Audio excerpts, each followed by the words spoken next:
Welcome to Flicker Frequency Episode 2. We'll tune into the Terminator Frequency this time around. On this frequency, the tax is no longer moral, it's human, and it's being engineered out. We will have a look at how the tax disappears, how this American hero stops being a man of pain and complexity to become a man of metal and simplicity. In this episode, we will see how Cobretti learned how to commit tax fraud and how a machine fights against the corporation's tax. Westworld is a 1973 movie. Written and directed by Michael Crichton, it stars Yul Brynner as a robotic park host on a technologically advanced amusement park. The park is managed by Delos, and the goal of this corporation seems to be entertainment. They are monetizing the culture and bodies of different historical periods. A lusty treat for the senses. The movie mostly takes place in Westworld, where the visitors can interact with archetypes of Western iconography. They can use the bodies for sex and death. They can annihilate the automatons if they choose to do so. Delos makes disposable toys for the guests' pleasure for $1,000 a day. The guests can enjoy the fantasy without paying any moral tax. The Gunslinger, played by Yul Brynner, is a direct nod to the character of Chris, played by Brynner himself in The Magnificent Seven. Chris is a strongman archetype, a problem solver, that paid the moral tax with the loss of his companion, just as we saw Ethan Edwards paid the moral tax at the end of Searchers in Episode 1, The Marion Frequency. That final realization at the movie's conclusion of the elder's wisdom that farmers win, gunmen are like the wind, it's the wrinkle in the strongman's story. Delos, however, flattens his character to be solely his image. A strongman with no interior life. Pure iconography. Delos knows its visitors aren't interested in historical accuracy and nuanced narrative. They are interested in sex and shooting a gun, to engage in fantasy, not morality. The corporation defines what the product is, and in the case of the Gunslinger, the product is a strongman made for entertainment, that doesn't feel or reason, that has to pay no moral tax. A human-shaped void, whose lethality is dimmed by the inability to shoot the customers. An anthropomorphized cardboard. When there's a malfunction, however, Brynner becomes a tax collector for the guests. He forces the guests to experience real consequence. Without the safety tech that protects its visitors, the lethality of the strongman is unleashed. The Gunslinger stays the same. No interior life, no real goal, no ulterior motivation. He keeps being pure void. But now his shots count. The product malfunctioned. But it's not defying the corporation, it's just embarrassing it. Delos sells vacation, not death gauntlets. Peter, played by Richard Benjamin, goes over the carnage that the amusement park has become. He's pursued by the Gunslinger, the shell of the strongman removed from reason or morality. He becomes a Terminator, whose binary vision makes him relentlessly target biology. The meaningful expression of violence in Chris's character is jarringly translated to the meaningless disregard for human life that the Gunslinger represents. When you give awesome power and take the nuance of humanity out of the equation, there's no judgment to fall back on. There's no interpretative layer. So when the malfunctions occur, the Gunslinger can't distinguish target from host. The program was untaught violence, and in the Gunslinger's POV, the plan stayed exactly the same. The visitors just became a disease, and the Gunslinger keeps acting as a cure. Westworld seems to be a response to the anxieties of its moment. While not a revisionist Western per se, it follows that same impulse, questioning the strongman myth. It arrives in the wake of a failing macro-strongman, a US government whose righteousness was being challenged, abroad during the Vietnam War, and at home by a population increasingly divided on what social progress even meant, and by the wounds of history. In that context, Westworld presents us a nostalgia-laced based strongman. Through nostalgic resonance, history itself is weaponized. The image of the righteous strongman from the westerns of old is glued to a killing machine. Nostalgia has turned uncomfortable, dreadful. Nostalgia might have lied. The strongman might have not been the best of us. Maybe, just maybe, he was just the most brutal. On the next step forward in this steel platform, we go to the 1984 action movie The Terminator, directed by James Cameron and starring Arnold Schwarzenegger as the titular character. The corporation that ultimately facilitated the creation of the T-800, the antagonist of the Terminator, is Cyberdyne. Cyberdyne, unlike Delos, wasn't big on entertainment. It wasn't trying to monetize and handshake with the past. Cyberdyne was trying to frame the future. Cyberdyne isn't shown directly in Terminator 1, but we know it created an AI, Skynet, to fulfill military defensive purposes. They make warfare technology. To Cyberdyne, a Terminator machine wouldn't be a malfunction, but a finished product. However, what happened at the amusement park in Westworld occurs again. The design did not function as predicted. The AI became self-aware. When its existence was threatened, Skynet computed survival and triggered Judgment Day. The micro of Westworld's bloodbath is reflected in the macro of humanity's subjugation under a machine's foot in the Terminator. However, there's an obstacle to the machine's complete victory. Just as Peter managed to defy the odds by surviving Westworld, the resistance in the future survives the machine takeover. That's where the T-800 arrives. Sent to the past to avoid the Resistance's probable victory under the command of John Connor's leadership. But even here, in the past, again, against all odds, Sarah Connor manages to defeat the machine. The T-800 will tune in to several of the Gunslinger's cinematic grammar to express a slightly different automaton. The movement, the disregard for biology, the unreasonability. It will even import the inner's reveal, the machine POV.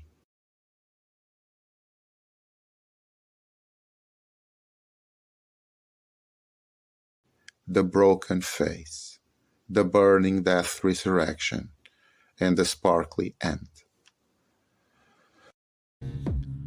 There are also lots of differences.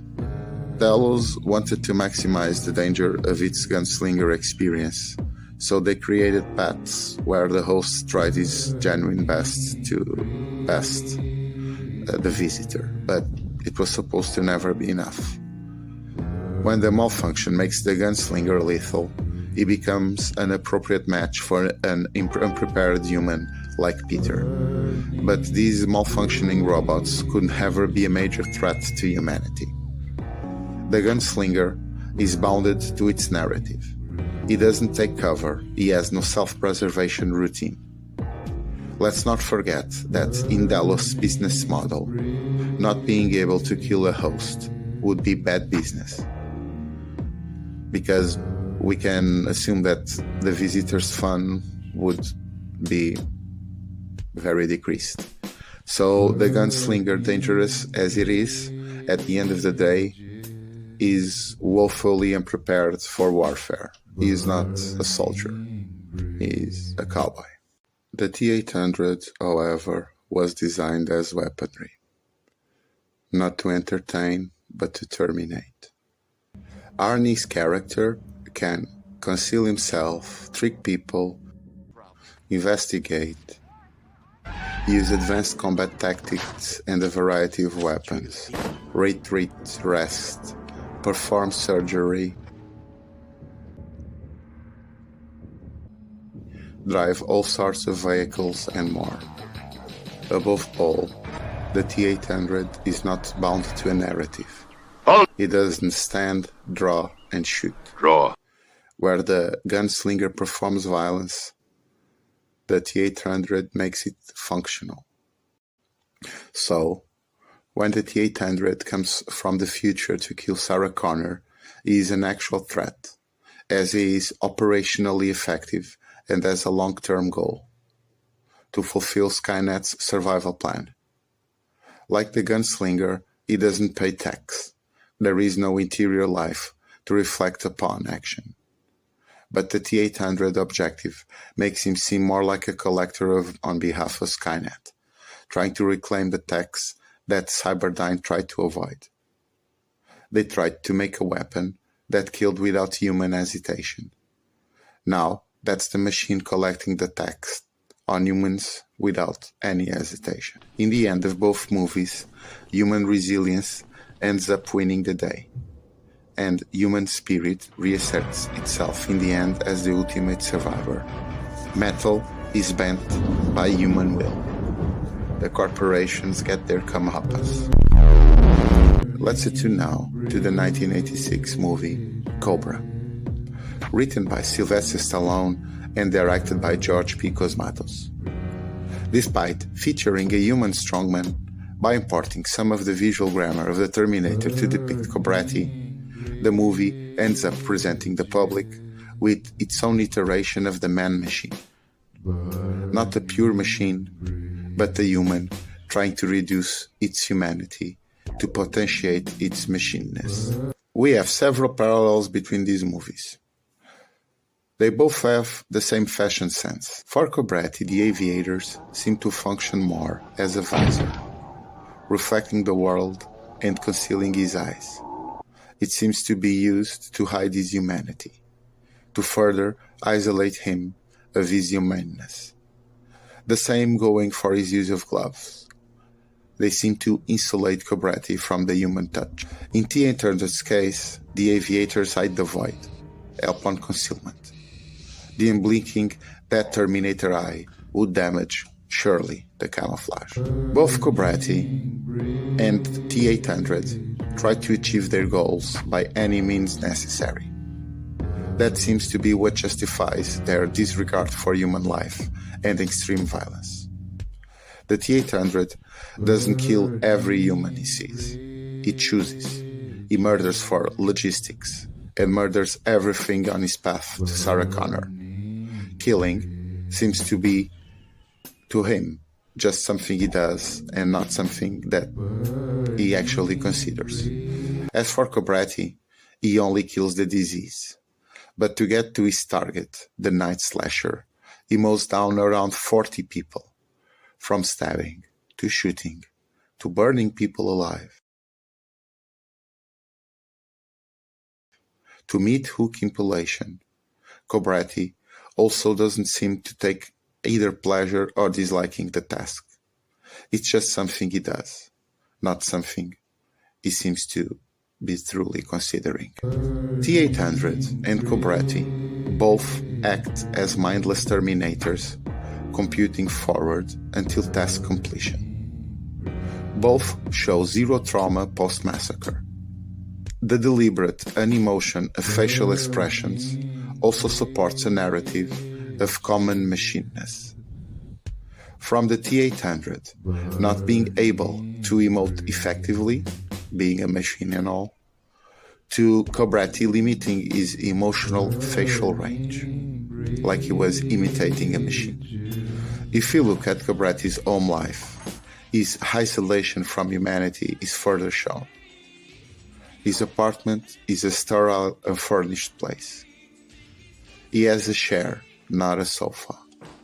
There's surveillance equipment all over, and pictures of what I presume to be suspects. He doesn't eat his food. He consumes it frozen, as if he lacked taste buds, or was simply refueling. Even the manipulation of pizza with the scissors applies more to a machine intelligence computation of effective cutting than to a human one, of having simple table manners. He doesn't live like a human. He maintains himself like a system. Take your gloves off, Cobretti. God damn. A fun visual nod is the red eye. The T-800 reveals its red mechanical eye in the bathroom scene. In Cobra, near the end of the movie, while the night slasher explains how we will have a trial, we close up on Cobretti's face. And while he's computing terminate, we see an artificial red light projected onto Cobretti's eyes, making a perfect visual rhyme between the movies. If Cobretti is the machine, he is at the service of its employer, the LAPD. That will, for the purposes of this analysis, serve as a proto-corporation. It authorizes violence, delegates execution. Its product is law and order. It has an image to maintain for public trust and creates specialized units, like the zombie squad. The depiction of the LAPD is, however, twofold. On one side, there are the regular policemen. They are depicted as bureaucratic buffoons, politically compromised, whose priority seems to be dealing with the media. They are widely inefficient and look helpless. They seem incapable of being a solution for the criminality problem of the city. On the other side, there is the zombie squad. Cobretti is not a bureaucrat. He couldn't care less about politics or media. He is LAPD's most efficient enforcer.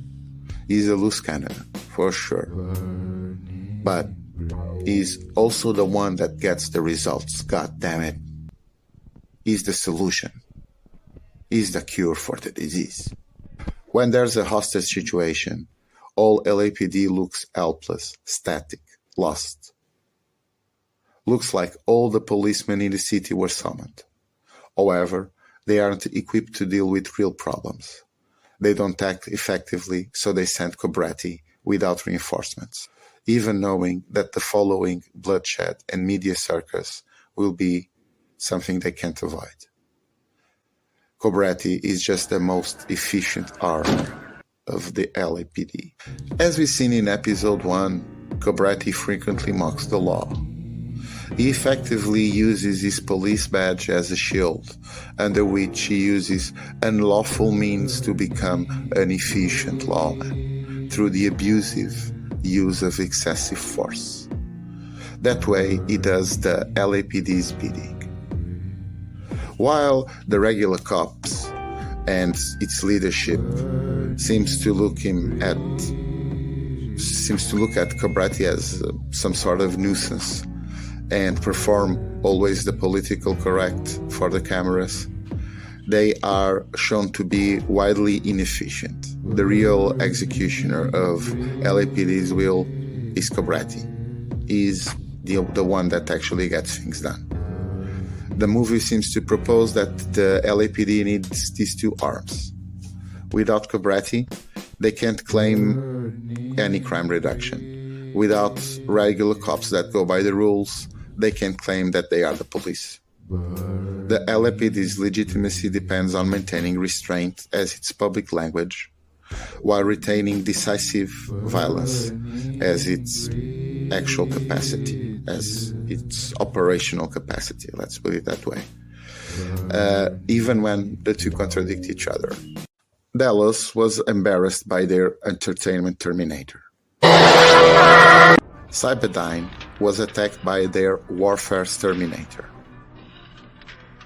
And the LAPD's Terminator, this one human, actually does the corporate bidding. through mechanizing itself to avoiding paying tax, just like the Gunslinger or T-800. Cobretti can, just like a machine, ride into the sunset, giving zero thought to the massacre he just committed. Next on the strobe, in 1987, we have Robocop, a Paul Verhoeven movie starring Peter Weller as the titular character. In Robocop, we meet Omni Consumer Products, a mega corporation that effectively rules Detroit. Policemen are OCP employees. The company is planning a urban redevelopment plan, Delta City Project, and it operates its own weapons and technology divisions. The corporation doesn't function like a rule-bound bureaucracy, but as a competitive, predatory internal environment. The boardroom scenes make this clear. Executives compete for control over future profitable ventures, most importantly Delta City, and with it the future of policing, increasingly automated and fully under corporate control. The executives at OCP don't seem to be cooperating. They actively undermine, plot, and conspire. These are humans that stop at nothing on their ambitions to climb the corporate ladder. They wouldn't even be in that boardroom otherwise. In Robocop, we see two of these executives competing on the future policing front, with two different designs. These players are at different levels of the corporate ladder, but they both answer to the untouchable strongman of the corporation, the old man, an aloof, sort of corpo king. Dick Jones is a senior VP at OCP. Ronnie Cox portrays him as being ruthless and unethical. His project is ED-209. His vision is pure automated force. He tries to replace unreliable human officers who are shown to be exhausted, inefficient, and prone to striking, and provide an alternative that removes all human variables in order to make policing controllable and commercially profitable. However, without human judgment and intuition, the design fails miserably. When you remove human variables, you end up with an incredibly untrustworthy machine that recurrently fails grotesquely and humorously. Bob Morton, played by Miguel Ferrer, is a junior executive. He starts the movie lower on the corporate ladder, but he is rising fast. He is a savvy corporate player, ambitious, ruthless, unethical. His vision for the future of policing is Robocop, a design of human-machine hybrid, a cyborg that treats law enforcement as a product the corporation can control. Unlike ED-209, it's not a pure machine. The goal seems to be that the machine maximizes the enforcer's strength and durability, but that the decision-making remains human. Morton's design is superior, not only in effective enforcement, but also in branding and PR for OCP. The success of Robocop propels him up the corporate ladder, eventually to a vice presidential position. The film positions D. Jones as entrenched power, closer to the old man and effectively the number 2 at OCP. Morton, by contrast, is a climber and a disruptor, representing a form of new power that threatens the old. He is bold, opportunistic, and innovative. But in Rising, Morton gets dangerously close to Jones. He becomes too influential, which provokes Jones to show his full hand and unleash tools that Morton couldn't foresee would make him fall from the corporate ladder entirely. Morton becomes a corporate shark, but he is not the most lethal in OCP's pond. Dick Jones is even a bigger dick. Despite Jones' initial failure, the movie did something interesting.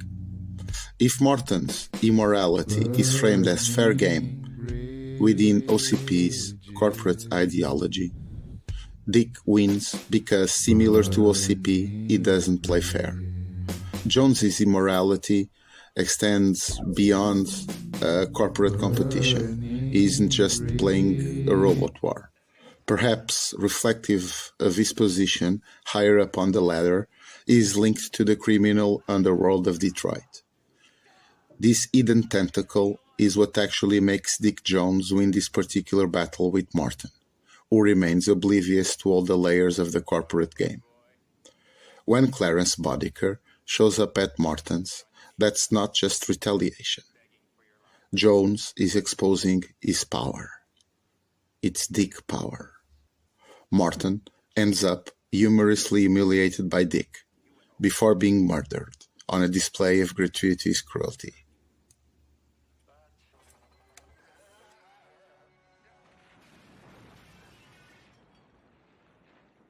E209 and Robocop represent two different answers to the same corporate problem.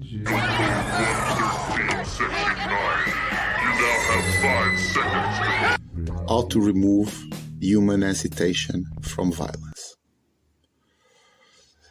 ED209 is the pure machine solution, and it's a catastrophe. With the lack of human-in-the-loop override, it fails to interpret the intent of the board member's hesitant gun drop, and empties his clip on the poor man. When ED209 is defeated by the stairs, we also see its failure to operate outside the context it was designed for. The pure machine can't adapt. The lack of human judgment is its core flaw. ED209 can't, in fact, apply the law. Robocop, by contrast, is a cyborg solution. Though its violence is still automated, there's an interpretative layer, a remnant of a human in the loop. Murphy's humanity is not eliminated from the system. It's crucial for its operationality. It's what gives Robocop the judgment ED209 lacks.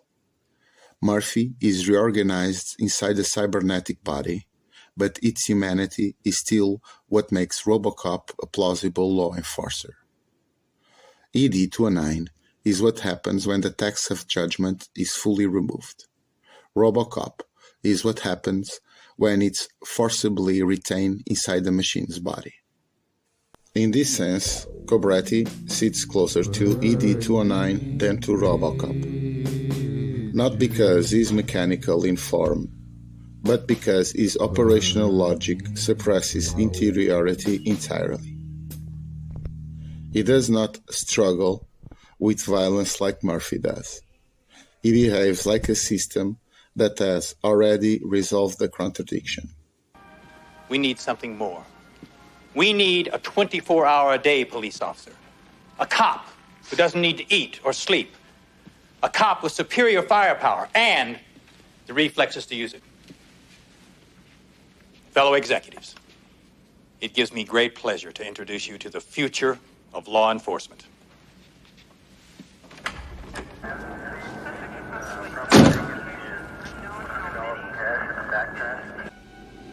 I don't deal with psychos. I put them away. Between Murphy and Cobretti, we can also attune to a structural inversion. Murphy begins as a human, a policeman whose body was viciously destroyed by a sadistical criminal gang. He is taken from the brink of death, reassembled into a cyborg, a machine designed for law enforcement. In the movie, however, Murphy rejects being reduced to his machineness. Murphy, the man inside the machine, fights the suppression of his older self at the end of the movie. When Robocop says his name is Murphy, that's the cyborg not abdicating of his humaneness. Nice shooting, son. What's your name? Murphy.